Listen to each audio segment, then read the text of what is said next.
আসসালামু আলাইকুম। মূলা শাক ভাজি খেতে কিন্তু অনেক মজা। যারা মূলা শাক খেতে পছন্দ করেন আমার মতো, আজকের এই রেসিপিটা তাদের জন্য। মাত্র ৩ মিনিটে কিভাবে আমি মূলা শাক ভাজিটা করে ফেলি সেটাই দেখুন। এখানে আমি পেঁয়াজ কুচি, কাঁচামরিচ কুচি, রসুন কুচি করে নিছি। এখানে আমি রসুনের পরিমাণটা একটু বেশি ব্যবহার করতেছি। মূলা শাক ভাজিতে কিন্তু রসুনটা একটু বেশি দিলেই খেতে ভালো লাগে। চুলায় কড়াই বসায় দিয়ে আমি এখানে সরিষার তেল গরম করে নিলাম। পেঁয়াজ কুচি, রসুন কুচিটা দিয়ে দিব। পেঁয়াজ কুচি, রসুন কুচিটাকে আমি খুব বেশি একটু ভেজে ব্রাউন কালার করবো না, হালকা একটু যখন কালার আসবে দিয়ে দেবো একটা শুকনা মরিচ।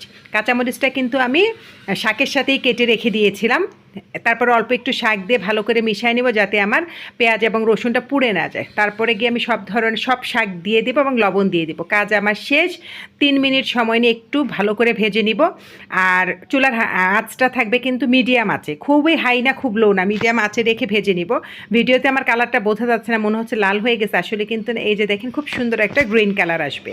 এভাবে মূলা শাক ভাজি করে খাবেন, খুবই ভালো লাগবে। গরম ভাতের সাথে তো জাস্ট ফাটাফাটি।